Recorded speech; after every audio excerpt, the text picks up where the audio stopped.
Halo sahabat movie, kembali lagi di Kamar Sinema. Kali ini saya akan merekap satu film sejarah yang cukup fenomenal, yaitu menceritakan situasi saat terjadinya perang salib di Yerusalem. Yang mana saat itu, para pasukan Kristen Eropa mengalami keterpurukan dan kemiskinan di negaranya sendiri. Lalu bagaimana kondisi mereka saat itu yang terus diadu domba oleh saudaranya sendiri dan harus melawan pasukan muslim di bawah kepemimpinan Salahuddin Al-Ayyubi. Bagaimana kisah selengkapnya? Pasang headsetnya, jauhi keramaian, dengarkan baik-baik, dan inilah dia film Kingdom of Heaven. Dikisahkan pada abad ke-12, tepatnya di negara Perancis pada tahun 1184 Masehi. Terlihat seorang pria yang bernama Balian sedang mengalami depresi berat saat istrinya mengalami keguguran dan melakukan tindakan bunuh diri.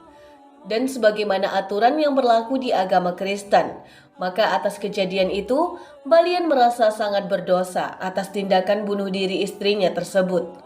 Walaupun ia tak tahu apa yang harus ia lakukan, selain melanjutkan kehidupannya dengan menjadi seorang pemandai besi.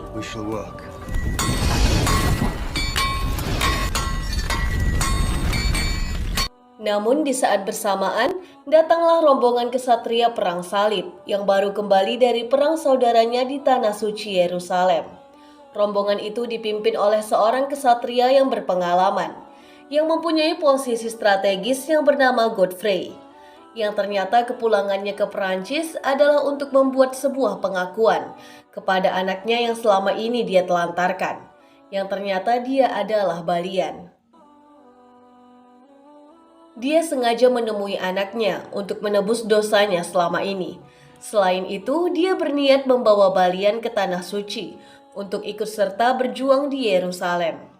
Namun Balian menolak semua ajakan itu dan lebih memilih hidup di tengah kemiskinan di tanah kelahirannya sendiri. Godfrey tidak bisa memaksakan kehendak anaknya. Kemudian dia memutuskan untuk kembali ke Tanah Suci Yerusalem. Namun sebelum pergi, ia memberikan pesan bahwa jika Balian berubah pikiran untuk ikut berjuang, ia memberitahu rute perjalanan menuju Yerusalem.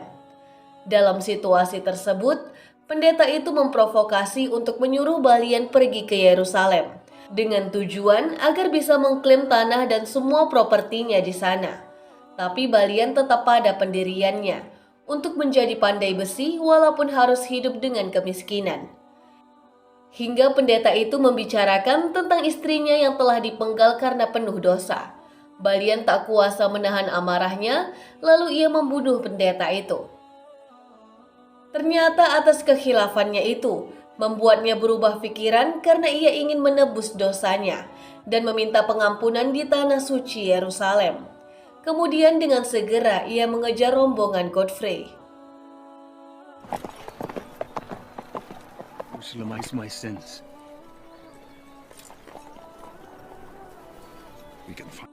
Balian langsung diterima untuk bergabung dengan rombongan, hingga ia sempat diberikan latihan bertempur oleh ayahnya sendiri. Tapi saat itu juga datanglah pasukan gereja Prancis yang sengaja mengejar Balian untuk menangkapnya karena dosanya yang telah membunuh seorang pendeta. Tapi Godfrey dengan tegas menolak untuk menyerahkan anak kandungnya itu, hingga pertarungan di antara mereka pun terjadi.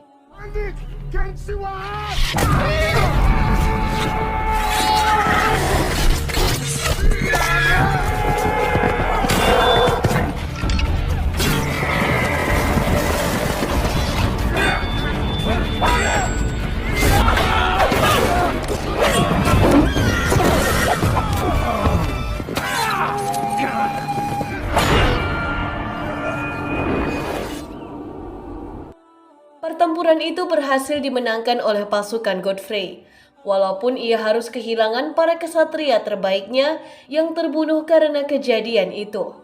Dan dia juga mengalami luka yang cukup serius setelah perutnya terkena panah oleh pihak musuh. Dengan pengobatan seadanya, rombongan mereka pun terus melanjutkan perjalanan demi tujuan awal, yaitu menuju pantai selatan Italia untuk bisa menyeberang melewati lautan menuju Tanah Suci Yerusalem di Timur Tengah. Tapi setelah mereka sampai di persinggahan pasukan salib dari Italia, di sana dia bertemu dengan kesatria bernama Guy de Lusignan, yang juga merupakan anak dari Godfrey. Artinya dia masih saudara seayah dengan Balian, walaupun Lusignan tidak memberikan perlakuan baik terhadapnya. Hari demi hari berlalu. Ternyata Godfrey tak bisa menahan sakitnya yang diakibatkan infeksi akut yang telah menyebar dalam perutnya. Hingga akhirnya, di saat-saat terakhir hidupnya, dia sempat mewariskan pedang dan menobatkan Balian sebagai kesatria pasukan salib.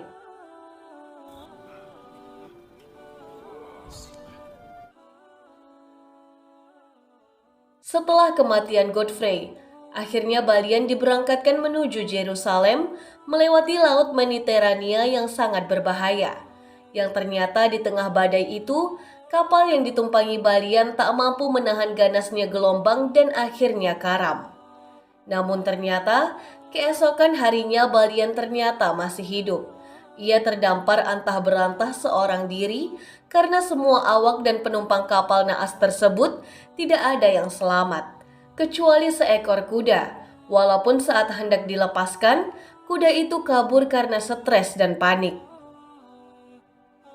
Balian mulai melangkahkan kakinya untuk mencari harapan di daratan tak bertuan itu. Hingga saat ia hendak minum, di sebuah oasis yang dia temukan di tengah padang pasir itu, kudanya yang lepas tadi juga hendak minum air sehingga ia menghampirinya. Dia terus melanjutkan perjalanan tanpa arah dan tujuan. Hingga di tengah padang pasir itu, dia bertemu dengan dua orang misterius yang terlihat seperti tuan tanah dan budaknya. Budak itu menjelaskan bahwa saat ini dia sedang berada di tanah majikannya dan harus menyerahkan kudanya. Tapi dengan gagah berani, Balian menolaknya. Kemudian lebih memilih bertarung melawan tuan tanah itu hingga akhirnya dia berhasil membunuhnya. إنه حكيم إبلن And I, Baron of Ibelin. Baron of Iblen is old. Merlin! Kappa!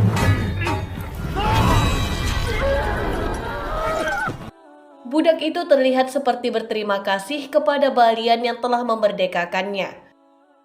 Kemudian Balian memintanya untuk mengantarkannya ke Yerusalem. Dan singkat cerita, mereka telah sampai di Tanah Suci yang mereka dambakan selama ini. Balian kemudian berpisah dengan budak tersebut yang ternyata dia adalah salah seorang mata-mata pasukan Raja Salahuddin. Balian kemudian melakukan apa yang seharusnya ia lakukan di sana, yaitu untuk meminta pengampunan dosa serta pencerahan di atas bukit tempat yang mereka anggap Yesus Kristus disalib. Walaupun sebenarnya Balian tak sepenuhnya beriman kepadanya. Setelah itu dia dihampiri oleh para kesatria pasukan salib yang dipimpin oleh Amalrik. Karena mereka melihat Balian membawa pedang milik Godfrey pimpinannya. Kemudian setelah mereka yakin bahwa Balian adalah anak dari Godfrey, Balian kemudian dibawa ke sebuah tempat. Come with us.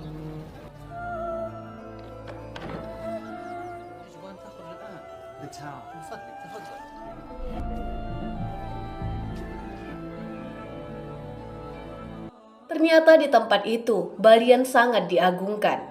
Semua melihat bahwa dia mewarisi apapun dari mendiang ayahnya dan menjadi pimpinan baru di sana. Kemudian Balian diajak untuk bertemu dengan seorang sahabat mendiang ayahnya yang bernama Tiberias. Dan dari sanalah, saat itu Balian diperkenalkan sebagai sosok baru pengganti Godfrey dengan mewarisi jabatan dan semua hartanya. Di sana terlihat seorang putri bernama Sibila. Dia adalah adik dari Raja Balwir, pewaris tahta dari kerajaan, dan juga merupakan istri dari Guy de Lusignan. Walaupun sampai saat itu, Balian masih tak dianggap sebagai petinggi kerajaan di matanya. The king's table. Is it? I am the king at it. I have business in the east. Do you go Renard? No, my Atas hal itu pula, Raja Balwin IV yang saat itu berkuasa atas Yerusalem, memanggil Balian untuk bertemu dengannya. Raja Balwin adalah raja yang bijaksana, yang selama 6 tahun belakangan ini berhasil menjalin hubungan baik dan menciptakan perdamaian dengan Raja Salahuddin. Walaupun faktanya, dia memiliki penyakit menular yaitu lepra, sehingga mengharuskannya memakai topeng selama-lamanya. Dan karena karakter Balian yang sangat persis dengan ayahnya itu, Raja Balwin mempersilahkan untuk mengambil alih tanah warisan milik ayahnya di tempat itu. Sebuah tempat yang disebut Libelin, yang di dalamnya dihuni oleh kemajemukan bangsa Arab, Eropa juga Yahudi. Mereka saling berdampingan, dan Balian berhasil memakmurkan kembali tempat itu. It's water. Right.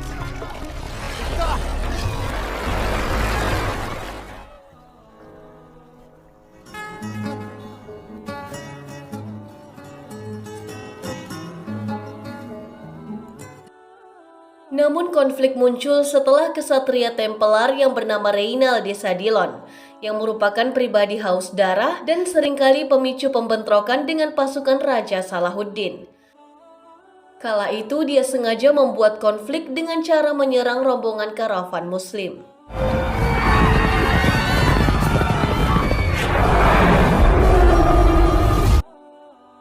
Dari kejadian itu, berita telah sampai kepada Raja Salahuddin dan memberikan surat peringatan kepada Raja Balwin atas ulah anak buahnya itu. Raja Salahuddin mengumumkan bahwa ia akan siap perang terbuka di sebuah tempat gurun pasir di tempat benteng pertahanan tentara salib. Tempat itu bernama Karak, yang dikuasai oleh Guy de Lusignan bersama Reynal. Perang terbuka itu pun tak terhindarkan. Balian yang mengetahui kejadian tersebut berinisiatif untuk memberi bantuan kepada benteng pertahanan Karak yang berusaha memberikan perlawanan walaupun kalah jumlah pasukan, dengan bertujuan untuk mengulur waktu kedatangan Raja Balwin yang juga sedang menuju ke sana bersama seluruh pasukannya. Dengan gagah berani, Balian bersama beberapa pasukannya melawan pasukan Raja Salahuddin yang jumlahnya ribuan kali lipat. Walaupun akhirnya mereka kalah. Tapi disinilah letak fakta menariknya yang dimiliki sosok Raja Salahuddin. Dia bersama pasukannya tak membunuh pasukan yang sudah tak berdaya dan tanpa senjata.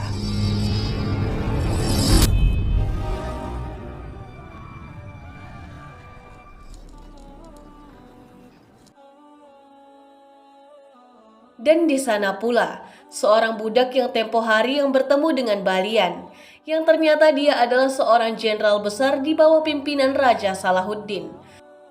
Dan atas kebaikan serta kebijaksanaan Balian tempo hari terhadapnya, akhirnya ia melepaskan Balian sebagai tawanan. Namun sesaat setelah itu, dari jauh terlihat ribuan tentara salib yang dikomandoi langsung oleh Raja Balwin. Tapi dalam suasana ketegangan yang akan menjadi pertempuran berdarah itu, Raja Balwin dengan keberaniannya berusaha untuk berdialog kepada Raja Salahuddin untuk menangguhkan perang. I pray you retire unharmed, Ascus. Withdraw, we will all hear. Raja Salahuddin setuju untuk berdamai. Bahkan dia memberi bantuan dengan mengirimkan tabib-tabibnya untuk mengobati tentara salib yang terluka. Kemudian Raja Balwin berjanji akan menghukum siapapun yang telah mengakibatkan terjadinya bentrokan ini.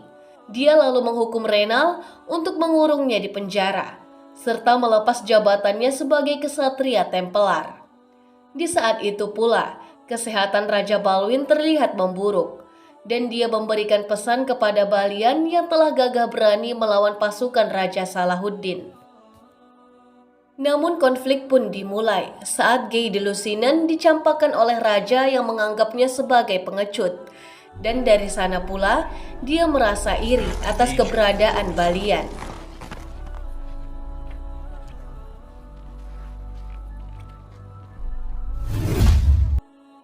Semua orang-orang penting dipanggil ke istana Yerusalem. Terlebih saat ini Raja Balwin dalam kondisi kritis. Semua petinggi kerajaan sedang membicarakan tentang pengganti raja, yang saat itu digembor-gemborkan kalau Guy de Lusignan menjadi kandidat terkuat saat ini, karena merupakan suami dari Sibylla.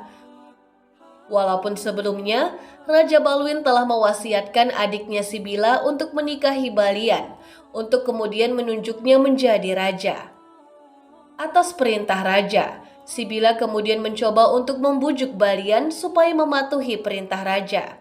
Namun Balian menolak, dengan alasan tidak mau memicu persengketaan yang nantinya akan mengakibatkan perang saudara. It will be war. You say no.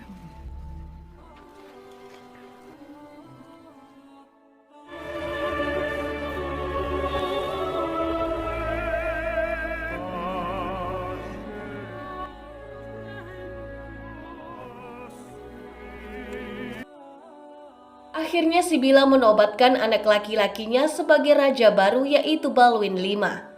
Tapi dalam perjalanannya, atas kekecewaannya terhadap Balian yang telah menolak permintaannya, ternyata Sibylla melakukan sabotase dengan meracuni anaknya sendiri.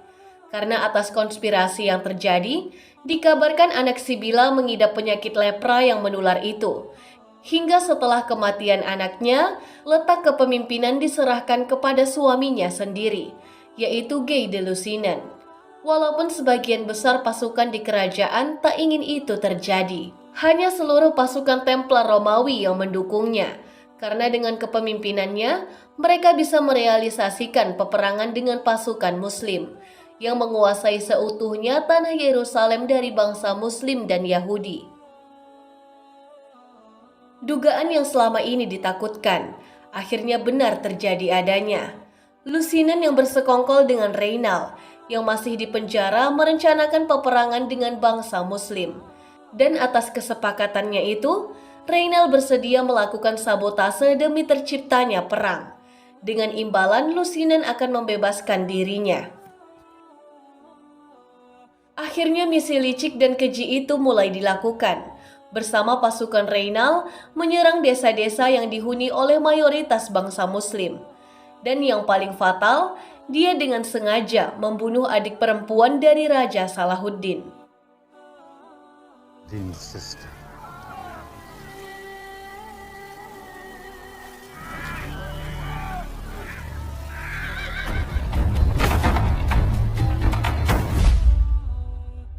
Raja Salahuddin sangat marah atas perlakuan mereka. Kemudian ia mengirimkan pasukannya untuk kembali mengecam dan mempertanggungjawabkan atas perbuatan para tentara salib itu, dengan ancaman akan melakukan invasi dan penyerangan besar-besaran jika mereka tidak menyerah dan meminta maaf. Take the head to Damascus. Namun memang inilah yang diinginkan Guy de Lusignan. Dia menginginkan peperangan untuk mengalahkan pasukan Muslim.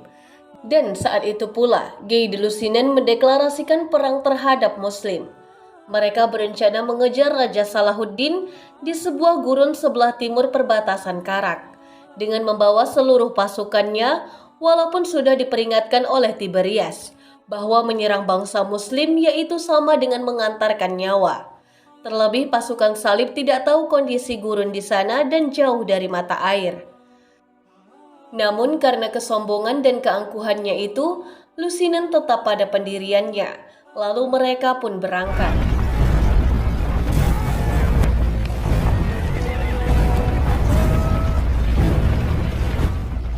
When Salahuddin has with Guy, we must look to the defense of Jerusalem. Along with him.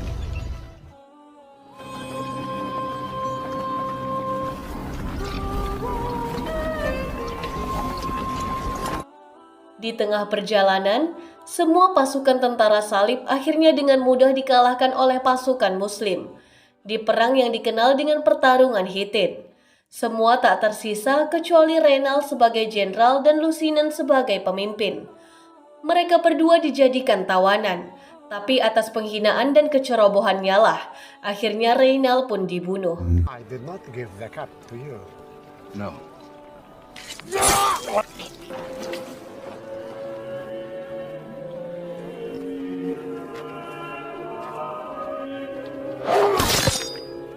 King does not kill a king.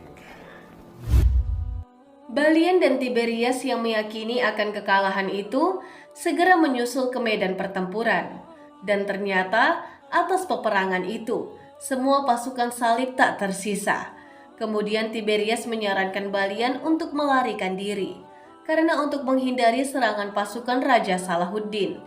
Tapi Balian menolak, dan lebih memilih untuk mempertahankan benteng Yerusalem. Terlebih dia ingin melindungi semua rakyatnya. Dari sana, Balian menyiapkan strategi demi bisa menahan dan mempertahankan benteng terakhirnya. Walaupun sebenarnya, Balian juga menginginkan perdamaian. Seperti ideologi Raja Balwin yang membebaskan ketiga agama untuk beribadah di tempat itu. Termasuk Yahudi dengan tembok peratapannya dan juga Muslim dengan Masjid Al-Aqsa-nya. Dengan keterbatasan dan minimnya pasukan, akhirnya Balian menobatkan semua laki-laki yang mampu mengangkat senjata sebagai kesatria. Dan dari kejauhan, terlihat pasukan Muslim telah tiba untuk mengepung Yerusalem.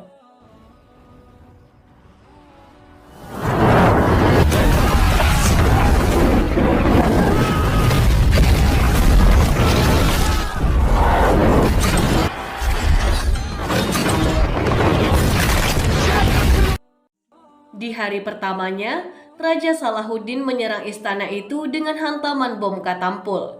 Sedikit demi sedikit benteng kokoh itu hancur. Serangan itu tiada henti dan hanya berhenti ketika masuk waktu sholat.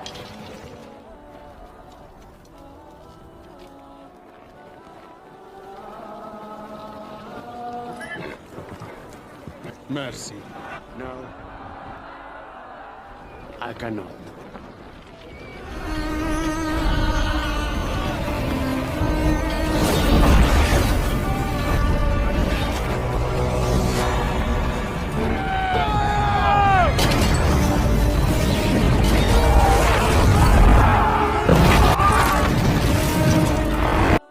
Hingga saat benteng utama itu hancur, Raja Salahuddin memutuskan untuk menyuruh pasukan imperantinya terus merangsak masuk, supaya bisa menduduki benteng istana itu. Dan disinilah pertempuran berdarah itu berlangsung, dengan sangat haru dan menyedihkan, karena banyaknya korban dari kedua belah pihak.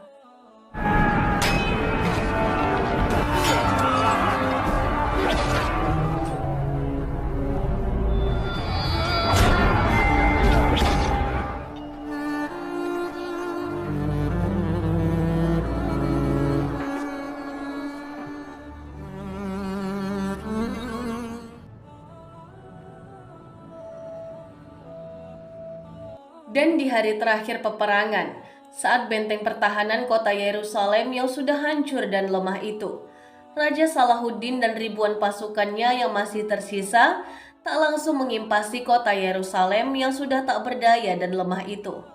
Melainkan dia ingin melakukan sebuah kesepakatan. Lalu Balian sang pemimpin Yerusalem saat itu menghampiri Raja Salahuddin. Awalnya dia menolak untuk menyerah dan memilih untuk mati bersama kehancurannya. Tapi Raja Salahuddin yang bijaksana memberikan pilihan, karena dia tahu di dalam sana ada banyak wanita, anak-anak, dan orang tua yang haram untuk dibunuh walau dalam situasi perang. Dan atas kesepakatan itu, akhirnya Balian menyerahkan kota Yerusalem kepada pihak Muslim. Dengan kesepakatan balik dari Raja Salahuddin, yaitu berjanji akan mengawal kepulangan seluruh bangsa Kristen ke tanah kelahirannya di Eropa. Assalamualaikum. I have surrendered Jerusalem. Will be safely escorted to the sea. Semua rakyat bersuka cita atas kesepakatan yang dibuat oleh Balian. Walaupun harus merelakan kota Yerusalem yang selama ini mereka duduki dan pertahankan. Dengan itu pula seluruh rakyat meninggalkan kota Yerusalem dan kembali ke Eropa. Namun di akhir film ini, setelah beberapa tahun kemudian, diceritakan setelah Balian kembali ke Prancis, Seperti kejadian sebelumnya, terlihat sekelompok pasukan salib menuju ke rumahnya untuk mengajak Balian berperang demi merebut kembali Yerusalem dari bangsa Muslim. Yang faktanya, saat itu pasukan salib yang dipimpin oleh Raja Inggris, yaitu Richard I. Balian menolak ajakan itu dan mengaku dia bukanlah kesatria yang pernah bertempur dalam perang salib, melainkan hanya seorang pemandai besi dan rakyat biasa. Dan film pun selesai. Terima kasih udah nonton film ini sampai selesai. Terus dukung channel ini dengan subscribe, karena satu subscribe kalian sangat berarti buat Mimin. Dan sampai jumpa lagi di alur cerita berikutnya.